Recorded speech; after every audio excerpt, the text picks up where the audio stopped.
오늘 여러분들과 함께 예수 그리스도의 나심이라는 제목으로 함께 말씀의 은혜 나누도록 하겠습니다. 이 말씀을 나눌 때 무엇보다도 저와 여러분들을 구원하시고 하나님 나라 백성 삼아 주시는 주님의 은혜가 가득히 임하시기를 주의 이름으로 축원합니다. 모든 일에는 시작이 중요합니다. 아무리 높은 빌딩을 짓는다 할지라도 그 시작, 그 기초가 튼튼하지 못하다라면 얼마든지 쉽게 무너지고 부서질 수 있다라는 사실을 우리는 너무나도 잘 알고 있습니다. 정말 높이 견고하게 튼튼하게 세우기를 원한다라면 그 시작을 잘 해야만 합니다. 실제로 아파트 단지나 대형 쇼핑몰을 건설하는 현장을 보면 그 기초 공사하는 데만 한 4분의 1 되는 시간들을 할애를 한다라고 합니다. 건설회사 입장에서는 하루라도 빨리 이걸 마치는 게 훨씬 유리합니다. 그런데 그럼에도 불구하고 이 비용과 이 시간을 들여서 그 기초공사를 꼼꼼하게 한다는 것은 그게 그만큼 중요하다는 의미가 됩니다. 마태복음은 세리였던 마태가 자신의 민족 유대인들을 향하여 예수님께서 우리가 그토록 오랜 시간 동안 기다려왔던 메시아임을 증거하기 위해 기록한 복음서입니다. 그래서 지난주 우리가 살펴보았던 것처럼 예수님께서 아브라함과 다윗의 자손으로 오신 분이심을 보여주기 위해서 예수님의 족보를 기록했다라는 사실을 우리가 살펴볼 수 있었습니다. 특별히 이 가운데 보시면 세상의 자격으로는 족보에 이름이 기록될 수 없는 여인들의 이름이 있었습니다. 이를 통해 우리는 누구든지 남자가 아니라 여자나 뿐만 아니라 자격이 없는 어떤 사람이라 할지라도 주의 은혜를 사모하는 자들은 누구든지 하나님 나라 백성이 될 수 있다라는 사실을 알 수 있었습니다. 특별히 하나님께서 주신 언약의 말씀 앞에 믿음으로 순종하게 되어질 때 하나님 나라 백성이 될 수 있다라는 것을 우리는 지난주 확인할 수가 있었습니다. 오늘은 이어서 예수 그리스도께서 어떻게 태어나셨는지 예수 그리스도의 나심에 대한 말씀입니다. 오늘 본문 마태복음 1장 18절 말씀을 보시면 성경은 이렇게 기록하고 있습니다. 예수 그리스도의 나심은 이러하니라. 그의 어머니 마리아가 요셉과 약혼하고 동거하기 전에 성령으로 잉태된 것이 나타났더니 라고 합니다. 여기에서 예수 그리스도의 나심은 일반적으로 출생, 태어남이라고 이해를 합니다. 하지만 원어적 의미를 보시면 정확한 의미는 뭐냐면 시작입니다. 예수 그리스도의 시작은 이렇다, 예수 그리스도의 기원은 이렇다, 이런 의미가 되어집니다.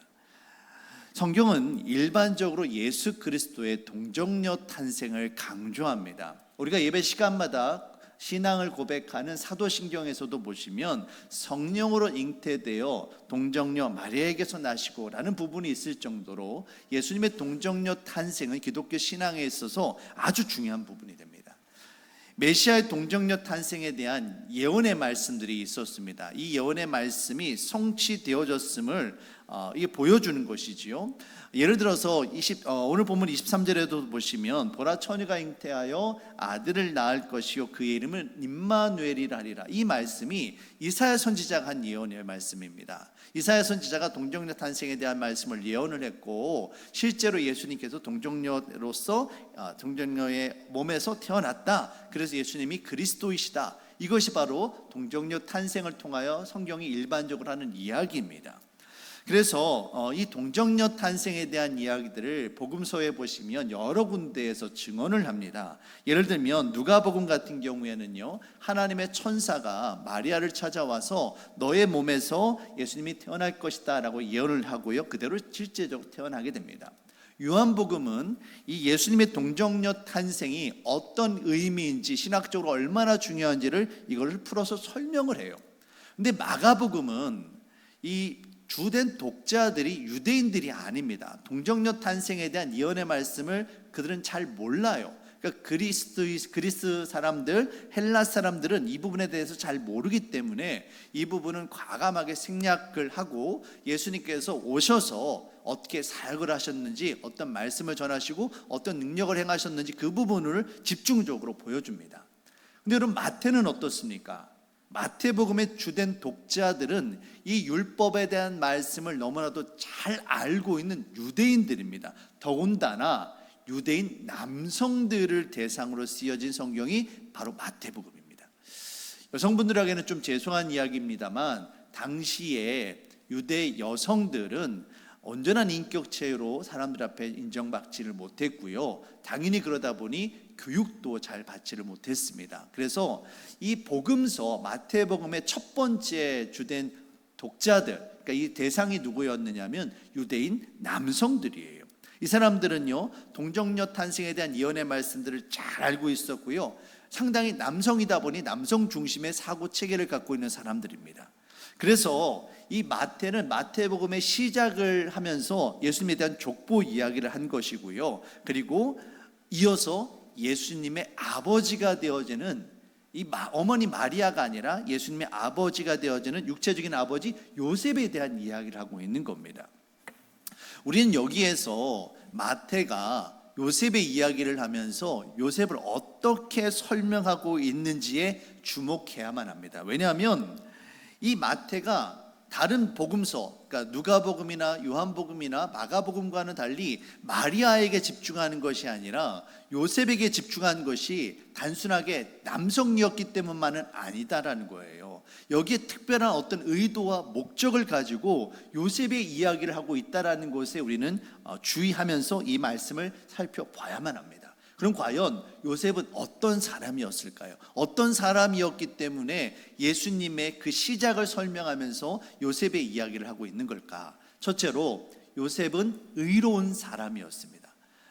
오늘 본문 19절 말씀을 보시면 이렇게 이야기합니다. 그의 남편 요셉은 의로운 사람이라.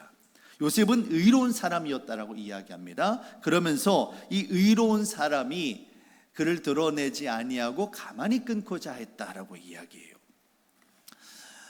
오늘 여기에서 요셉을 향하여 의로운 사람이다라고 부르는 것이 오늘 우리가 생각하는, 특별히 마태복음을 읽고 있는 이 유대 남성들의 입장에서 생각하는 의로움과 성경이 말하는 의로움이 조금 다른 차원의 이야기라는 것에 우리는 집중해야만 합니다. 여러분, 성경에서 특별히 유대인 남성들이 이야기할 때 의로움을 하면 가장 먼저 떠오르는 생각이 어떤 걸까요? 율법입니다. 율법을 얼마나 잘 지켜 행하느냐, 율법 앞에 얼마나 흠이 없느냐, 이것이 바로 그들이 이야기하는 의로움의 기준이었습니다. 한마디로 율법 말씀을 잘 지켜 행하는 사람, 이 사람이 바로 의로운 사람이다. 이게 당시에 유대 남성들이 가지고 있었던 생각이었습니다. 그런데 그런 의로운 사람 요셉이 무슨 일을 합니까? 어떤 일을 합니까? 자신과 약혼한 여자 마리아가 동거하기 전에 아이를 가졌어요. 임신을 했습니다. 그런데 이거를 가만히 끊고자 했다라는 겁니다. 이거를 성경이 의롭다라고 이야기하고 있는 거예요. 이 이야기를 읽는 유대 남성들의 입장에서는 이게 언뜻 이해가 되지 않습니다. 말이 안 되는 이야기예요. 왜냐하면 율법은 이처럼 약혼한 여자가 남편이 아니라 다른 사람의 아이를 갖게 되면 뭐라고 하느냐면 돌로 쳐서 죽이라고 합니다. 신명기 22장 23절에서 24절 말씀입니다. 처녀인 여자가 남자와 약혼한 후에 어떤 남자가 그를 성읍 중에서 만나 동침하면 너희는 그들을 둘 다 성읍 문으로 끌어내고 그들을 돌로 쳐 죽일 것이니, 이게 바로 율법이 말하는 의로움이에요. 이 요셉이 율법적으로 의롭다라고 여김을 받으려면 마리아를 돌로 쳐서 죽여야만 하는 겁니다. 그게 당시 유대 남성들이 생각하는 의로움의 기준이에요. 바리새인들이 가늠한 여인을 현장에서 붙잡아다가 예수님 앞으로 끌고 와서 뭐라고 합니까? 예수님, 율법에서는 이런 여인을 돌로 쳐 죽이라고 하는데 예수님 어떻게 할까요? 이처럼 예수님을 시험했던 것처럼 율법에 기초한 의로움을 이야기한다면 요셉은 마리아를 죽여야 되는 거예요. 그런데 그런 요셉이 그렇게 하지 않습니다. 그냥 가만히 끊고자 하지요. 그런데 그런 요셉을 향하여 성경은 의롭다라고 이야기했다라는 거예요. 당시 유대 남성들이 가지고 있는 의로움과 성경이 말하는 의로움이 충돌을 하고 있습니다. 우리는 이 요셉을 어떻게 이해해야 할까요? 그리고 무엇보다도 성경은 왜 요셉을 의롭다라고 이야기했을까? 그리고 예수님의 나심, 시작을 이야기하면서 왜 이 요셉의 이야기를 했을까? 우리는 여기에 생각을 집중해야만 합니다. 여러분, 왜 그랬을까요? 요셉은 왜 그랬을까요? 우리 여기 계신 우리 남성들만 한번 대답을 해보십시오. 여러분들, 요셉이 왜 그렇게 했을까요? 너무나도 당연합니다. 내가 사랑하는 내 아내 마리아이기 때문에 그래요. 요셉이 마리아를 생각했기 때문입니다. 율법적인 개념에서 보면 요셉이 마리아를 이해할 수 없어요. 오해할 수도 있고요. 제3자라면 돌로 쳐 죽이는 게 맞다, 그게 의로운 것이다, 얼마든지 이야기할 수 있습니다. 그런데 다른 사람이 아니라 내가 사랑하는 여인이잖아요. 내 아내잖아요. 요셉에게는요, 다른 율법적인 이야기를 하기 전에 앞서서 내 아내 마리아를 사랑하는 마음이 더 컸습니다. 아내를 살리고 싶은 마음이 컸어요. 그래서 이걸 숨긴 겁니다. 숨겨서 다른 사람들 앞에 들켜서 혹여나 내가 너 어떻게 바보같이 그렇게 했느냐, 너 율법을 어겼다라고 오해를 받을 수 있고 손가락질 받는 한이 있다 할지라도 내가 그 여인을 덮어준 거예요. 만약에 요셉이 아니라 다른 사람 3자라면 얼마든지 돌로 쳐서 죽여라, 이게 의롭다라고 말할 수 있습니다. 하지만 요셉은 남이 아니잖아요. 이 아내의 남편이잖아요. 내가 사랑하는 여인이에요. 이와 같은 요셉의 마음을 마태복음에서는 의롭다라고 부르고 있는 겁니다. 유대인들은 결혼을 2번 합니다. 결혼식을 2번을 합니다. 결혼이 아니라 결혼식을 2번을 해요. 한 번은 신부의 집에서 하고요, 또 다른 한 번은 신랑의 집에서 합니다. 근데 첫 번째 신부의 집에서 하는 결혼을 우리 성경에서는 보통 약혼이다라고 부르는데, 우리가 보통 약혼하면은 결혼을 약속하는 것으로 생각하잖아요. 근데 유대인들은 신부 집에서 그 첫 번째 결혼식을 올리게 되면 이때부터 법적인 부부가 됩니다. 유대 전통에 따라서 포도주를 준비합니다. 포도주는 피를 상징해요. 생명을 상징합니다. 이거를 아내와 신랑과 신부가 반씩 서로 나눠 마십니다. 그리고 이 포도주에 남아있는 그 포도주 한 방울을 혼인 서약서에 떨어뜨려요. 그리고 이 혼인 서약서에 기록된 것을 이 포도주를 상징하는 내 피를 걸고 생명을 걸고 지킬 것을 서약을 합니다. 거기에 어떤 내용이 있느냐면, 이 결혼은 죽음이 우리를 갈라놓을 때까지 없은 일이 있어도 내가 지키겠다라는 겁니다. 남편에게, 아내에게 서로에 대한 신의를 지키고 이 결혼을 생명을 다해 지키겠다라는 서약을 합니다. 요셉이 바로 지금 이 서약을 지키고 있는 겁니다. 다른 사람들은 율법을 이야기하며 율법에 따라서 그 여인을 돌로 쳐서 죽이라고 하지만 그건 다른 사람들의 이야기예요. 내가 요셉이 마리아를 향하여 요구할 수 있는 것일 수도 있습니다. 그러나 요셉은 다른 사람을 향하여 율법의 언약을 강요하기 전에 내가 하나님 앞에서 마리아와 함께 약속했던 그 약속, 피를 걸고 생명을 걸고 한 약속, 그걸 내가 지키겠다라는 거예요. 그래서 그런 요셉을 향하여 성경은 의롭다라고 이야기하고 있는 겁니다. 성경은 의인은 하나도 없다라고 분명하게 이야기합니다. 하나님 앞에 의로움을 이야기할 수 있는 사람은 아무도 없습니다. 하지만 그럼에도 불구하고 성경에서 정말 의인이다라고 부르는 몇몇 안 되는 소수의 사람들이 있습니다. 누가 있느냐면 노아가 그렇고요, 아브라함이 그렇습니다. 그리고 오늘 말씀에 나오는 요셉이 그래요. 이 세 사람의 특징을 보면요, 다 부족하고 흠이 없는 사람들입니다. 그런데 그럼에도 불구하고 하나님께서는 그들을 향하여 의인이다라고 부르는 겁니다. 왜 그랬을까? 첫 번째 노아를 보시면 창세기 6장 8절과 9절 말씀을 보시면 이렇게 이야기합니다. 노아는 여호와께 은혜를 입었더라. 이것이 노아의 족본이라 노아는 의인이요. 노아가 의인입니다. 그런데 왜 의인이 될 수 있었습니까? 하나님께서 은혜를 베풀어 주셨기 때문에, 하나님께서 동행하시는 하나님의 은혜를 입은 자이기 때문에 노아가 의인이 될 수 있었던 거예요. 노아가 어떤 의로운 행동을 해서가 아닙니다. 하나님의 은혜가 있었기 때문에, 그를 불쌍히 여기시고 정말 동행하시는 하나님의 은혜가 있었기 때문에 노아가 의인이 될 수 있었다는 거예요. 아브라함도 마찬가지입니다. 아브라함 창세기 15장 6절 말씀입니다. 아브라함이 여호와를 믿으니 여호와께서 이를 그의 의로 여기시고, 아브라함이 정말 대단한 일을 해서가 아니다라는 거예요. 여호와 하나님을 아브라함이 믿었더니 그 믿음을 하나님께서 의롭다 여기시고 아브라함을 의인이다라고 부르셨다라는 겁니다. 여러분, 노아, 아브라함 그리고 요셉, 성경에서 말하는 의인들의 특징이 무엇입니까? 바로 하나님의 은혜를 아는 사람들입니다. 여호와 하나님을 믿는 사람들이라는 거예요. 여러분, 성경이 왜 요셉을 의롭다라고 말을 할까? 그것은 바로 그 안에 마리아를 불쌍히 여기는 은혜의 마음이 있었기 때문입니다. 또한 동시에 여호와 하나님께서 그들의 삶을 주관하고 계심을 믿는 신실한 그 언약의 믿음이 요셉에게 있었기 때문에 성경은 이 요셉을 의롭다라고 이야기하는 거예요. 중요한 것은 오늘 이와 같이 요셉의 의로움을 왜 이야기하느냐라는 겁니다. 처음에 예수 그리스도의 나심, 예수 그리스도의 시작은 이러하다라고 이야기하며 요셉의 이야기를 합니다. 그 말이 뭡니까? 예수님이 이 땅에 왜 오셨느냐라는 거예요. 바로 저와 여러분들 불쌍히 여기시는, 그냥 죄 많은 사람이라고 해서 돌로 쳐서 죽이는 것이 아니라 살리고 싶은, 정말 아내를 사랑하는 그 요셉의 마음처럼 저와 여러분들 불쌍히 여기시는 아버지 하나님의 마음이 있기 때문에, 그 마음 때문에 예수님께서 이 땅에 오셨다라는 겁니다. 우리를 불쌍히 여기시고 구원하시고자 하는 하나님의 마음이 없었다면 예수님은 이 땅에 오실 이유가 없어요. 그냥 정죄하고 심판하면 끝이에요. 근데 우리를 죄 없다 하시고 불쌍히 여기시고 구원하시기 위해서 예수님께서 이 땅에 오신 겁니다. 마태복음 5장 7절 말씀입니다. 마태는 이렇게 이야기합니다.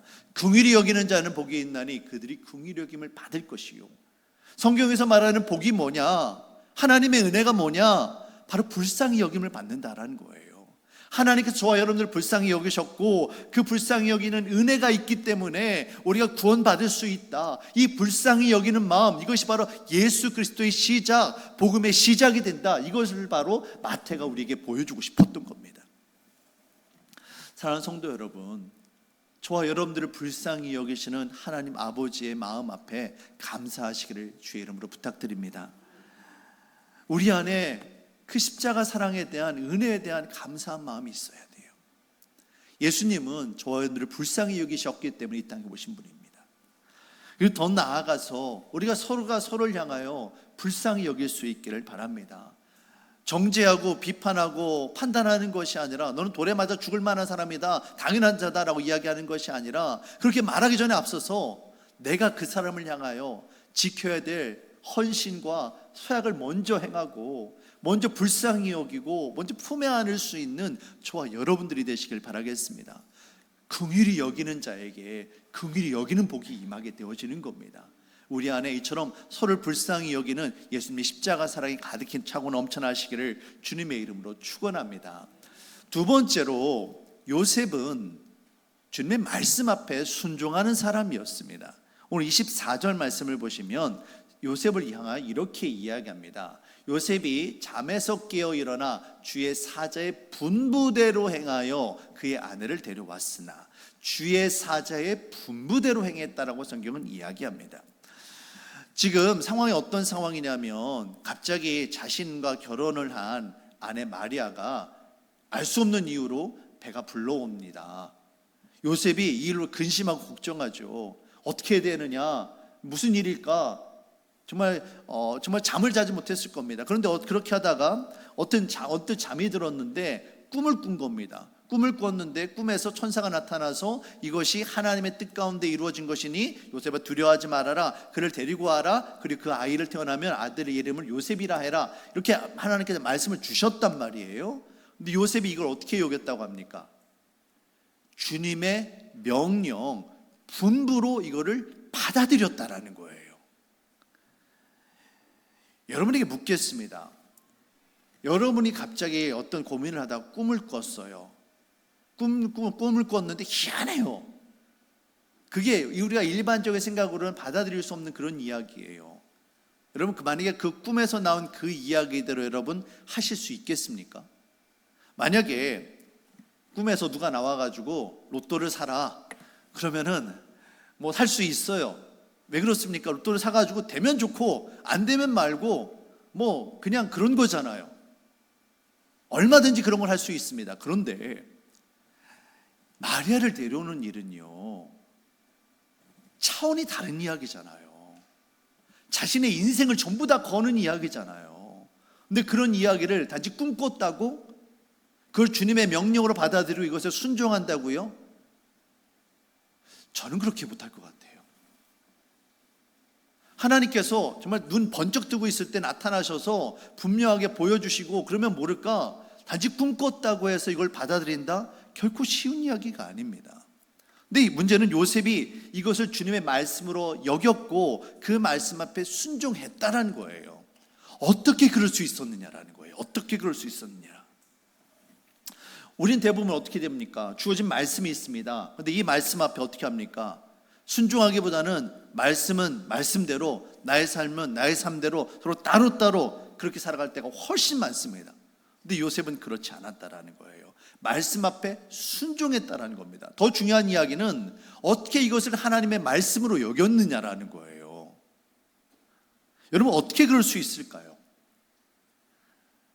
성경이 요셉을 향하여 의롭다라고 말을 하는데, 요셉은 어떻게 이처럼 주님의 말씀으로 받아들이고 이 말씀 앞에 순종할 수 있었을까?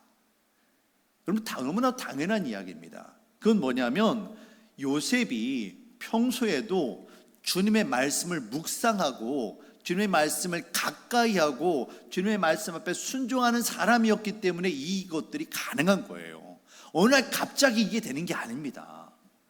여러분, 고기도 먹어본 사람이 그 맛을 알고 어떻게 먹는지 잘 아는 것처럼 말씀을 전혀 알지도 못하고요, 전혀 가까이 하지도 않고요, 평소에 말씀 앞에 순종하지 않았던 그 사람이 어떻게 이것이 주의 말씀인지를 알았겠습니까? 아니다라는 거예요. 요셉이 이사야의 말씀이라든지 예수님의 그 탄생에 대한 말씀이든지 어떤 말씀이든지 항상 말씀을 묵상하고 함께 말씀 앞에 순종하는 믿음의 훈련을 해왔던 사람이기에 이 꿈에서 나온 이야기를 듣고, 이것이 나의 삶을 향한 하나님의 말씀이구나, 그가 깨달을 수 있었고 그의 말씀 앞에 자신의 인생을 걸고 순종할 수 있었다라는 거예요. 평소에 하나님의 말씀을 가까이 하지 않았다라면, 평소에 말씀 앞에 순종하는 믿음의 사람이 아니었다라면 결코 이런 일이 가능할 수가 없는 겁니다.